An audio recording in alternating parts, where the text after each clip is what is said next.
Totoo ba ang mga taga-UST ay ghoster? I think First love mo ba ang basketball? First love ko talaga,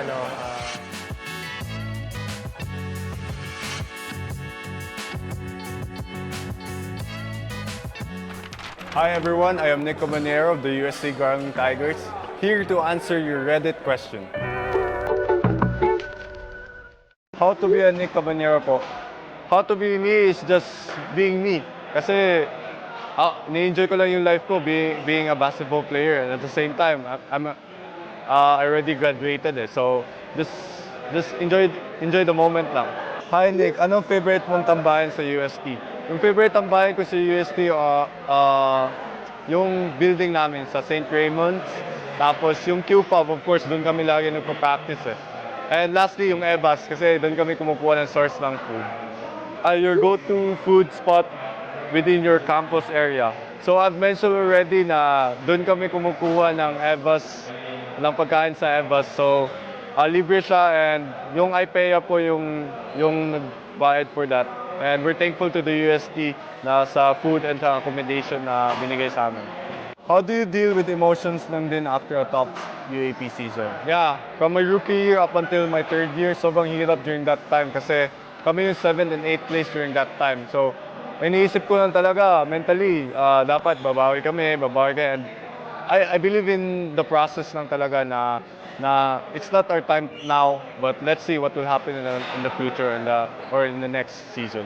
So, which nakuha namin yung Final Four for last season, and hopefully for this season, Final Four ulit, and the goal is to win the championship. Now that it's your final playing year for UST, anong pinaka-miss mo with the Growling Tigers? Ako talaga, may miss ko talaga yung school ko. Kasi I've already graduated and it's my last year. Ma-miss ko yung moments to be with my classmates like that. And of course, yung mga teammates and coaches ko, hindi ko talaga sila makakalimutan kahit saan na ako mapadpad or kahit anong mangyari sa akin, hindi ko sila makakalimutan. Kasi sa kanila rin ako kumukuha ng lakas Kasi I'm doing this everything ng basketball ko is for them and for UST. Hello Nick, do you have plans on going pro after UAP? Of course, lahat naman tayo basketball players na nangangarap talaga na to be in the pro league, especially in the PBA. And I hope na after this UAP season, kung meron man akong opportunity to play overseas, I'll do it. And if ever naman na I have the opportunity to play for PBA, I'll go for it as well. Paano pag may offer sa'yo na ibang school, lilipat ka ba?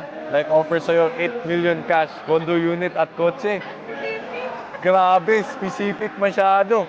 Pag ganun, siguro, di na ako mag-basketball player sa UST. Maging pro basketball player na lang ako. Hindi, joke lang. But ako talaga, kasi nasa UST na ako, ba't pa ako lilipat? Nagsasayang na ako ng oras pag lilipat pa ako. Tapos na ako, ginugulo niyo pa ako King Tiger Nick, how do you feel about having to play for the Tigers? Not everyone does this anymore, especially for a player of your caliber. Yun nga guys, yung 5 years ko na playing here sa UST, parang give back to the community and to UST talaga. Kasi alam ko na as a player, I really want to be in the pro already. Kasi I think I'm ready naman to win the pro, especially in PBA na the PBA draft will be in tomorrow na. So, ayun, hindi lang ako nagmamadali, and I think si Lord na bahala sa akin kung anong mangyari sa akin. Anong advice mo sa mga susunod generation ng UST men's basketball team? Ang advice ko lang talaga is, keep working hard, keep grinding every day. Alam ko na it's not your time right now, but I know in the future na you'll be the next. Alam ko naman din na you're doing your best for your family, for your loved ones, and I do hope that you guys will continue to work hard for it. Please follow UAP on Reddit. Hi, my name is Cedric Manzano of Adamson Calling Falcons, and I'm here to answer your question. Who is your top 5 Adamson players of all time? Para sa akin si Ryan Monteclaro, Jerome Lastimosa, Amnisi, John Arthur Calisay, and Joshua Yera. Halagpas na ba yun? Sobra? Okay lang ba? Do you have any message for those young aspiring UAAP basketball player?